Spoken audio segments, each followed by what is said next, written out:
Hello అండి, నా పేరు doctor K Nainisri, infertility specialist, Hegde fertility centre. ఈరోజు మనము సెమన్ శాంపిల్ కలెక్షన్ ఇవ్వకముందు ఎలాంటి ప్రికాషన్స్ తీసుకోవాలి అనే దాని గురించి తెలుసుకుందాం.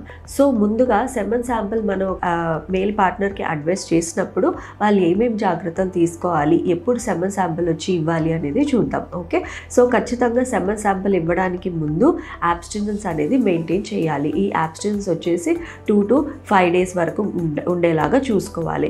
అండ్ అబ్స్టినెన్స్ ఫాలో అయిన తర్వాత సెమన్ శాంపిల్ ప్రిఫరబ్లీ ల్యాబ్లోనే అడ్వైస్ చేస్తామన్నమాట. సో ఒక్కోసారి కొంతమందికి ల్యాబ్లో ఇవ్వడానికి ఇబ్బందిగా ఉండొచ్చు. సో వాళ్ళు హోమ్ కలెక్షన్ ద్వారా కూడా మేము సెమన్ శాంపిల్ తెచ్చియచ్చా అని అడుగుతుంటారు.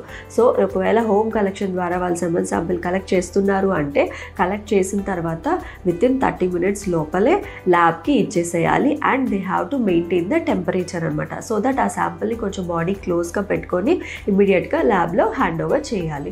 అండ్ నెక్స్ట్ వచ్చేసి సెమన్ శాంపిల్ హాస్పిటల్లో లేదా ల్యాబ్లో ఇస్తున్నారు అన్నప్పుడు సో ముందుగా వాళ్ళకంటూ ఒక స్టెరైల్ కంటైనర్ అనేది ఇస్తామన్నమాట. సో ఆ స్టెరైల్ కంటైనర్ ఆ పేషెంట్ నేమ్తో ఐడితో లేబుల్ చేసి ఉంటారు. సో వాళ్ళు ఫర్దర్గా అబ్స్టినెన్స్ అది మెయింటైన్ చేసిన తర్వాత they have to wash their hands thoroughly and then self masturbation process ద్వారా సెమన్ శాంపిల్ని కలెక్ట్ చేసుకుంటారు. And once semen sample collect చేసి అయిన తర్వాత ఒక 30 minutes లిక్విఫాక్షన్ కోసం పెట్టి ఆ తర్వాత కౌంటింగ్ అనేది స్టార్ట్ చేస్తారనమాట.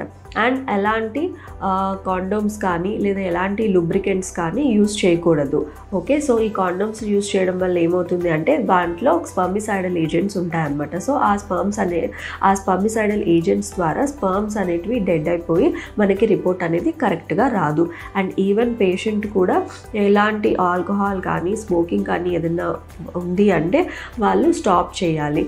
And even long distance travelling కానీ ముందు రోజు లాంగ్ డిస్టెన్స్ ట్రావెలింగ్ అలాంటిది కూడా ఏమీ చేయకూడదు. అండ్ ఫర్దర్గా ఇంకా ఏమైనా తెలుసుకోవాలి అనుకుంటే consult infertility specialist. Thank you.